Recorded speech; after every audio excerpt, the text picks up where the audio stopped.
So we are currently hitting that pinch weld. And I mean, everyone should have a 6-wheel Land Rover. Welcome back to the Lost Cause Ranch. And this sitting here, you know what that means. It is LR4 truck day, and we are taking your guys' advice because I think the majority of you were right. We're gonna get our front fender scrub bar situation sorted out. I wasn't quite happy with how it looked last week, but this week, let me tell you, it looks freaking good. We got a couple other surprises for the front end of this thing as well, so stay tuned. Today's a good one. So last video, we used up the rest of that round DOM tube that I had laying around to build that lower bumper bar.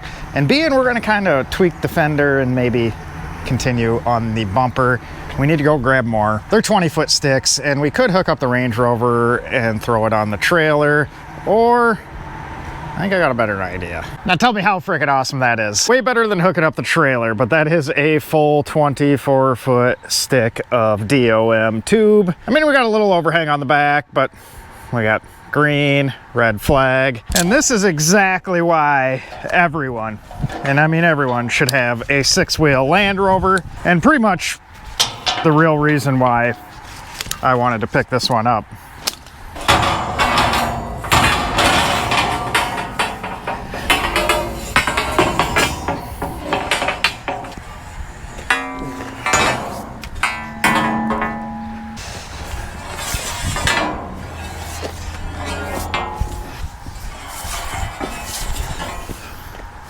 So as you can see, we managed to get the wheels off the Range Rover. Last video, I mentioned that I lost this guy, our wheel lock, and it being in my hand means I obviously found it. I blame Chet, but we'll show you where I found it here in just a second.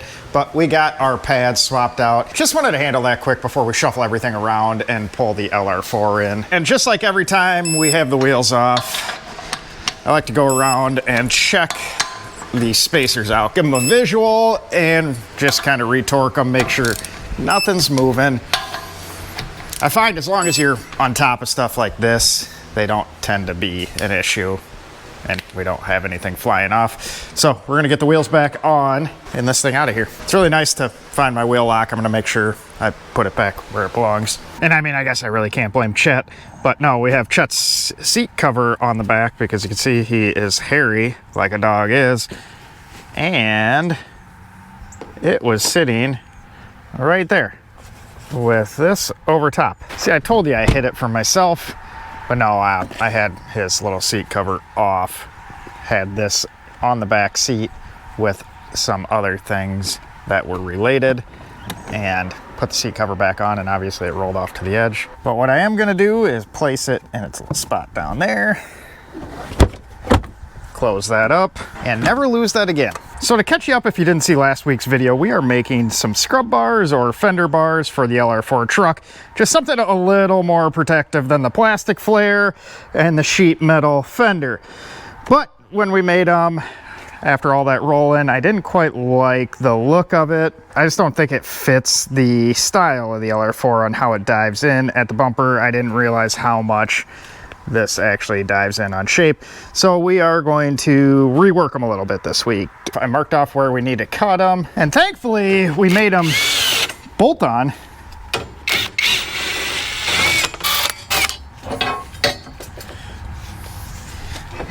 So it's not going to be all that hard to remove these guys and chop them up. And then our lower stuff is just tacked into place, so it's all gonna be pretty easy to modify. So when I build stuff like this, kind of the custom one-off dealies, I usually set this all up so it is very easy to modify if need be. So when you're making stuff like this, it doesn't always turn out like you had pictured in your head. So you just don't want to go like full bore, weld everything out completely until you're happy with it. It just saves you a lot of future trouble.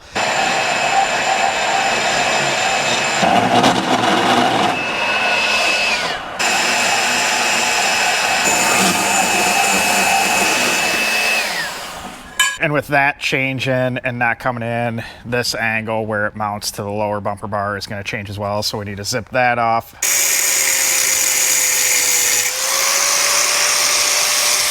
Then the way our tube clamp is going to clock in there is going to change as well. So we need to zip that weld off. And then we'll also clean off the residual weld, so we're back to square one.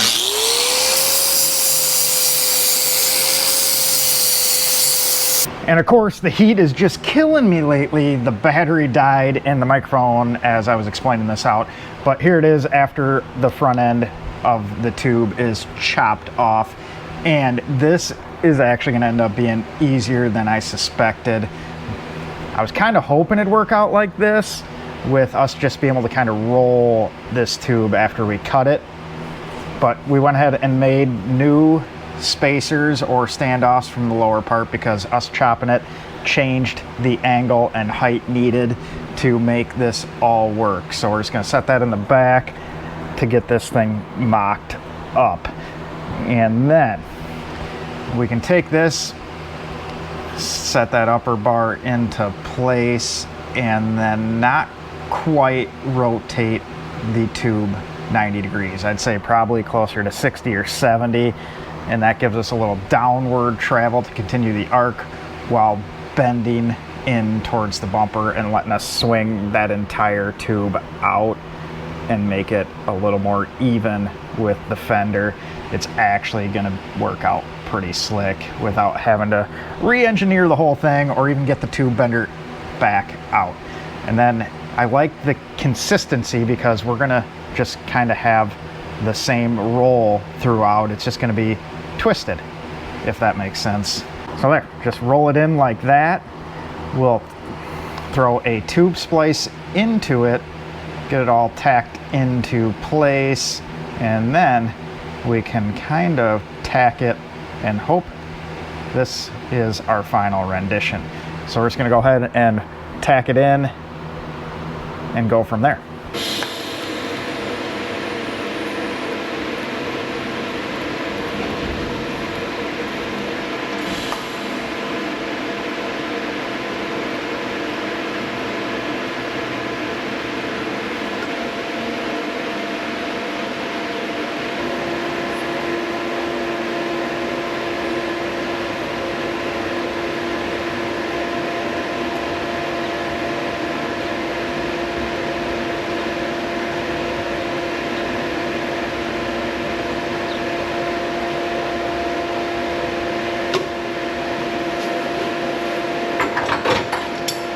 All right, now that it's tacked into place, I think I'm liking it. I think you guys were right. We did a little bit of a blend of both. We can't exactly square it off the tire without making it look goofy on the front end.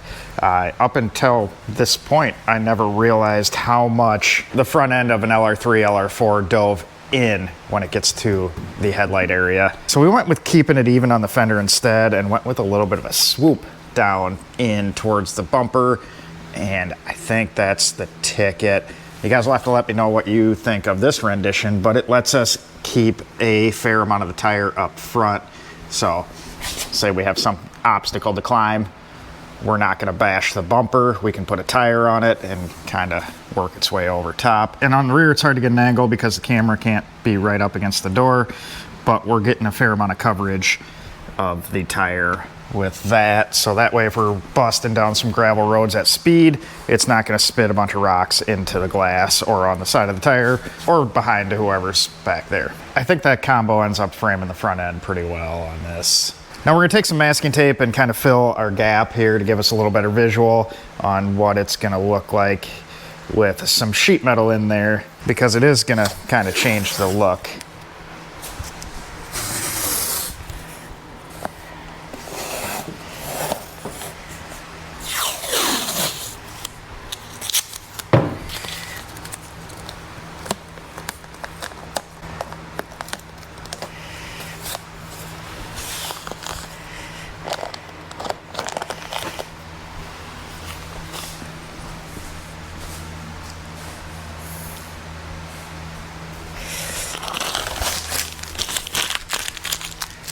Good thing tape is cheap. Just trying to decide what would look best here. Now this isn't going to be perfect by any means. Just to give us a little bit of an idea.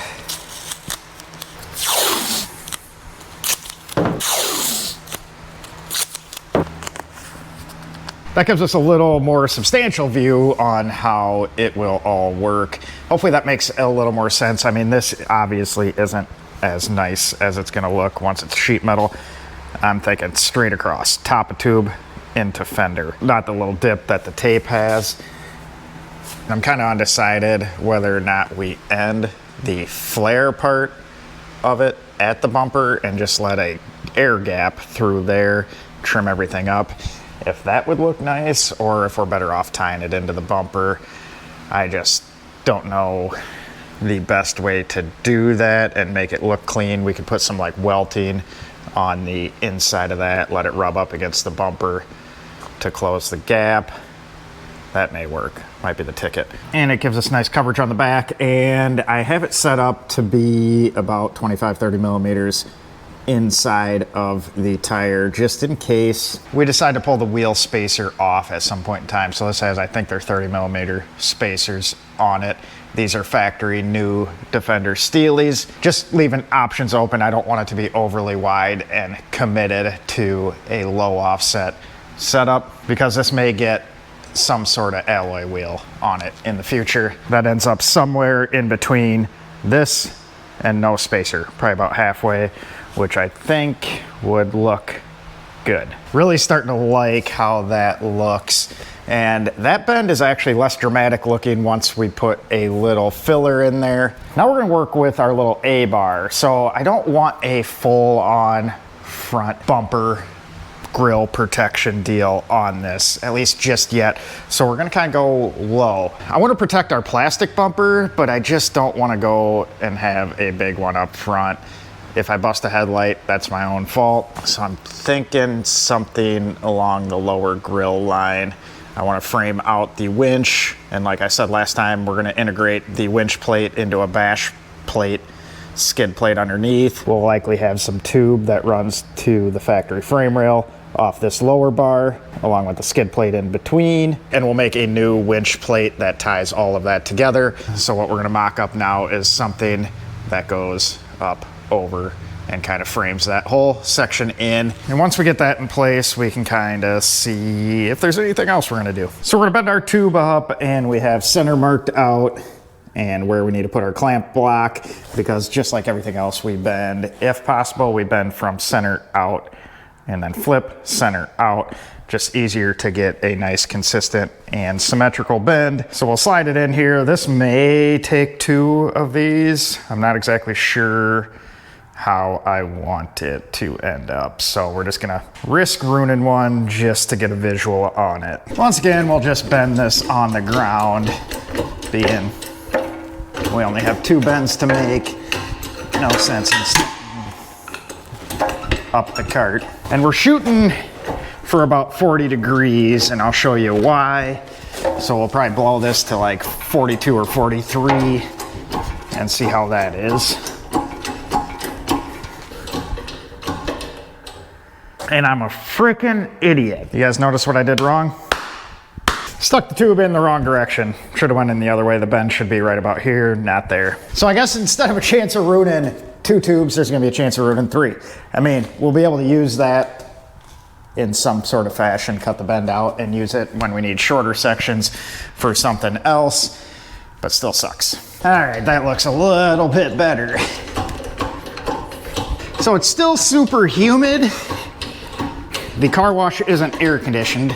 Normally I'd have the doors open, some fans going, try and get some air moving, but it's almost not like healthy to be outside today. We're getting some of the smoke from the wildfires up in Canada. So we're just gonna kind of sweat it out in here because it stinks outside. Not like a super nut on health, things like that. I don't have any lung issues now, so I don't get affected as much as, say, someone who does. But holy cow, if you can go outside and taste it, it's probably not good to breathe. 43.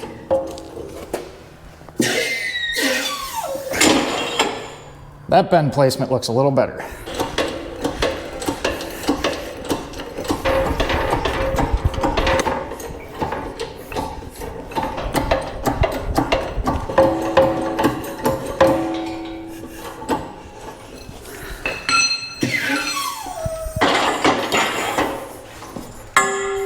there's our little bar, and we left our legs way long because I wasn't quite sure exactly how high and how far out angled we wanted it to be. I kind of wanted to set it into place before cutting these to length. And our angle that we decided on matches this angle in the bumper here. So we're trying to keep everything cohesive.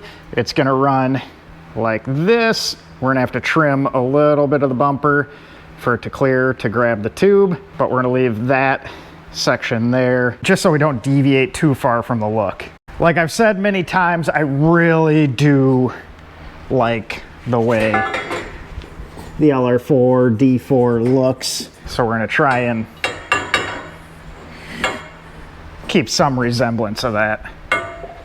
We'll go somewhere around there because if we roll it out, I like that. And to make sure we match up, we're just gonna run a straight edge across, measure down from the top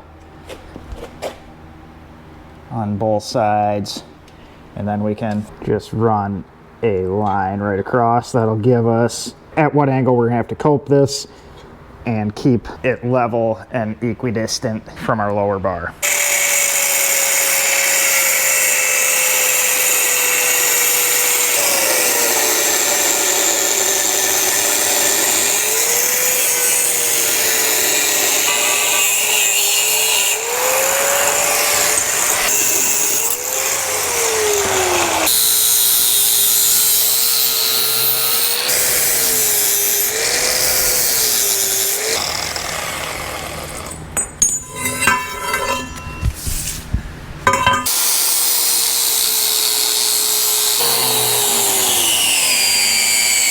All right, now that we have it coped out, we just kind of need to get it centered out.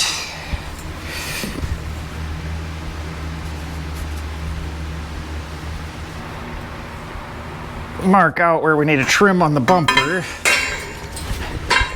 And then we'll measure just to be sure that we're even. I'm just gonna trim a little bit out first. We may have to do more, something like that, I'm thinking. So we got a clearance enough to get it tacked. We'll have to dial that in after we have it all set. But I just want to get it tacked into place so we can have a visual to make sure it is the look we're going after. I think right around there is what I'm thinking.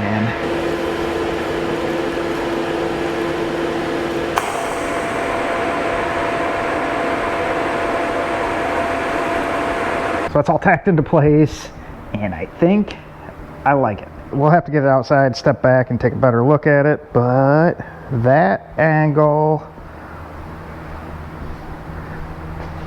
along with the height, is about what I was looking for. And the width leaves us room to put a light on either side of the winch to frame that in. We'll be able to do our skid plate down below. Before we pull this out, I have it aired down, and I just wanted to kind of give you a little bit of a look at our clearance and what's going on there. So we are currently hitting that pinch weld, and that pinch weld is about 1 inch, and I'm gonna slice it, fold it over, and once we have that out of the way, the new wheel well opening made up by that bar should do perfect for clearance.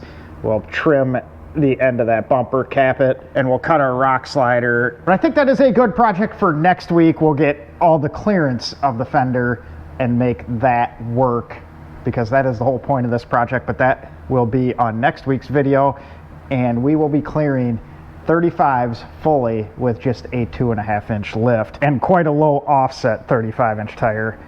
But we're gonna pull this guy out. I wanna take a look, step back, and I'll give you a little more thoughts on my front bumper situation. With it air back up to normal height, you can see we are gonna have a good amount of suspension travel, suspension travel. One would think English isn't my first language. If we take that, we're gonna be about 5 inches of up travel that we can use, and that is just sitting in normal height. This isn't off-road or anything. And then on top of that, once this is all dialed in, we're gonna have the Lucky 8 SYA kit, which is a strut spacer on top. So then we can go back down to the factory air pressures at all the heights. So this thing won't ride like a lumber wagon either. But man, getting to step back and look at it, this is exactly what I wanted. I've had this idea for a long time. It wasn't necessarily meant to be on one that we cut the back off of.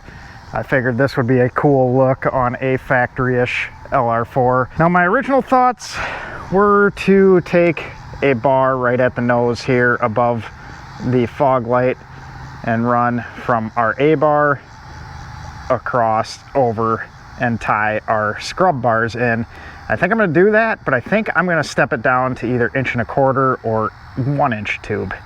Just a little different definition, something to break up the monotony of 1.5" tube that we have there now. But we stuff a couple lights in there, get it all trimmed out, get some closure panels on the fenders. This thing is gonna look freaking good. We are getting pretty close, guys, and I just can't wait to get the rear toolboxes back on this so we can actually get like a full picture. I love how the front end has come together. You guys are gonna have to let me know what you think. I think the majority of you that said we need to kick this out, bend this in, were right. That's what we ended up doing. I'm pretty sure that's the look. It's gonna be even better once we have the skid plate on. We'll have a little less of an overbite look going on when we have an angled piece from this lower frame up to here.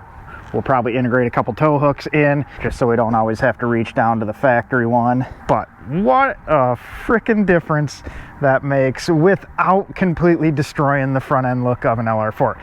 I don't mind the ARB bumpers and stuff like that, but I really think Land Rover nailed it with this front end. So we want to keep as much as we can while still giving it some amount of protection so this thing can be super usable off-road. And I think with the 35s, armored fenders, a whole lot less back here to collect trees and whatnot, this thing is going to be a little bit of a weapon. And I like our little angle out without being too obtrusive to the front. I don't want anything hanging way out there. We're going to have a pretty good approach angle for one of these when we factor tire to our hit point there. That should work out. But with that being said, I appreciate you guys watching, appreciate you subscribing. Next week, we'll tackle the inner fender and get that all clearanced out, along with cutting the rock slider. And speaking of rock sliders, I think we'll go ahead and work on relocating the air compressor, get that back here above the rear diff so we can finish up the rock sliders. And then it is just welding a bunch of stuff out. And we're gonna use this thing. And I can't wait because we won't have to be scared.